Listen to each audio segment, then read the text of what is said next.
C'est la grâce du cœur qui m'émeut et je vois que l'Église est vivante.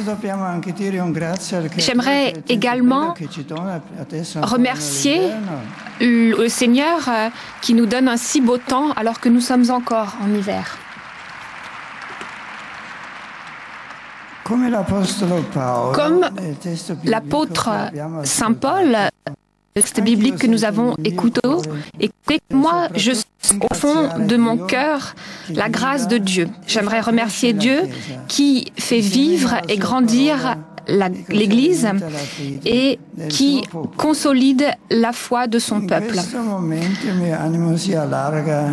À ce moment, mon âme va vers toutes les églises du monde et je suis heureux des nouvelles qui me proviennent de partout dans le monde. Et je suis heureux de savoir qu'il y a tant de gens qui cherchent la foi en le Seigneur et que la charité fait vivre dans l'amour et l'espérance, qui nous permet de vivre la vie en plénitude, en attente du ciel. J'aimerais vous guider tous vers une prière qui nous permettra d'accueillir le Seigneur dans notre cœur. Grâce à cette prière, nous pourrons dire notre foi en Dieu parce que nous avons connaissance de sa volonté et parce que cela nous permettra de nous comporter de manière digne de lui, digne de son amour et d'apporter notre fruit à toute bonne œuvre dans le monde. J'ai en ce moment une grande foi parce que je sais et nous savons tous que la parole de vérité de l'Évangile est la force de l'Église et la vie de celle-ci. Elle se renouvelle grâce à la communauté des croyants. Nous sommes prêts à accueillir la vérité de Dieu dans la charité et l'espérance. C'est la joie qui m'anime. Le 19 avril il y a quelques années, j'ai accepté le ministère pétrinien avec la certitude qui m'a toujours accompagnée, c'est-à-dire que l'Église représente la vie de Dieu. À plusieurs reprises, certaines paroles ont résonné dans mon cœur et je me suis dit, Seigneur, que me demandes-tu? Pourquoi me demandes-tu ceci? C'est un poids très important qui pesait sur mes épaules, mais si tu me le demandes, si ta parole est là pour me guider, malgré toutes mes faiblesses, tu sauras me guider.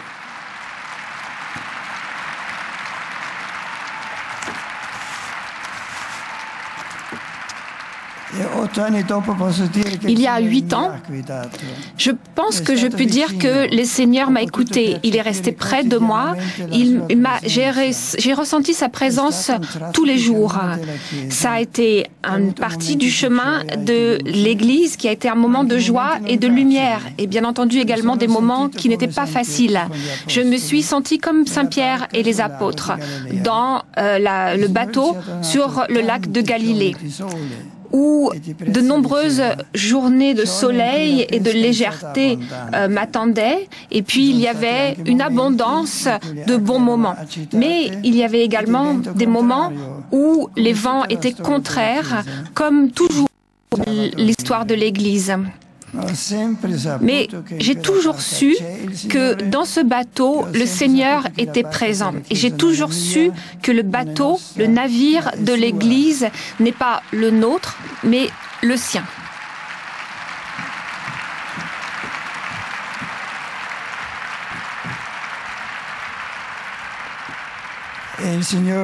Le Seigneur n'a jamais laissé couler ce bateau.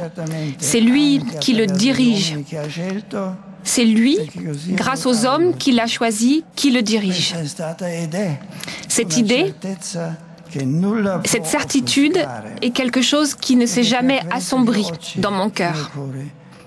Et c'est pour cela qu'aujourd'hui, mon cœur est plein de remerciements et de gratitude parce que le Seigneur n'a jamais retiré sa consolation à moi ni à l'Église. Son amour a toujours été présent.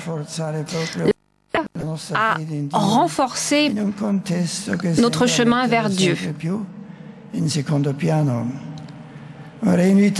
J'aimerais inviter chacun à renforcer sa foi en Dieu, à nous diriger comme des enfants vers les bras du Seigneur. Ses bras sont toujours ouverts. Et grâce à lui que nous sommes en mesure, même quand nous sommes fatigués, de faire le chemin qui nous est demandé chaque jour. Le Seigneur a donné son Fils pour nous. Il nous a montré son amour. Et j'aimerais que chacun d'entre nous sente la joie et lorsqu'il prie tous les matins, dise à Dieu, je t'aime, mon Dieu, de tout mon cœur, je te remercie de m'avoir créé, d'avoir fait de moi un... Si nous sommes heureux du don de la foi, c'est le bien le plus précieux que nous avons, que personne ne peut nous retirer.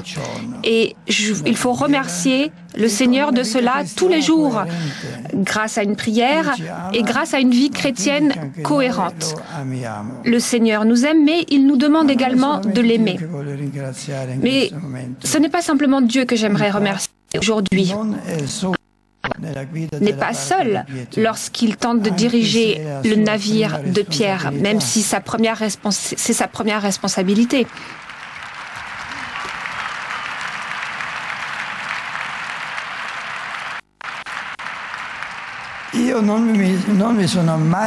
Je ne me suis jamais senti seul pour apporter la joie et le poids du ministère pétrinien.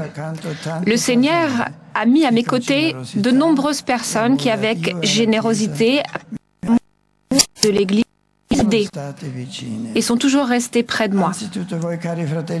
Tous mes frères cardinaux, grâce à votre sagesse, grâce à vos conseils, grâce à votre amitié, ce sont des biens extrêmement précieux dont j'ai bénéficié. Vous m'avez accompagné avec fidélité chrétienne.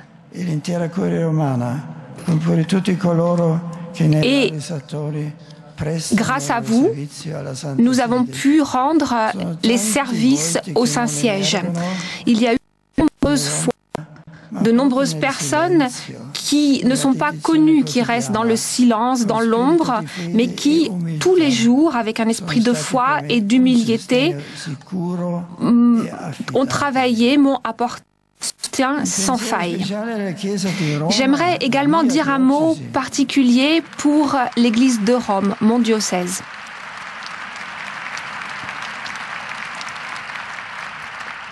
Je ne peux oublier mes frères dans les presbytères, les personnes consacrées et le peuple tout entier de Dieu. Chaque fois que je les ai rencontrés lors des audiences, lors de mes voyages, qui ont toujours apporté une grande attention et beaucoup d'affection. Et donc, j'aimerais les remercier tous sans aucune distinction. Que dans le cœur de chacun d'entre eux, celui de tous les évêques, dans tous les apôtres de Pierre, tous les jours, toutes ces personnes, grâce à leur prière, à leur cœur de croyants, m'ont aidé dans mon travail. Dans mes remerciements, il ne faut pas que j'oublie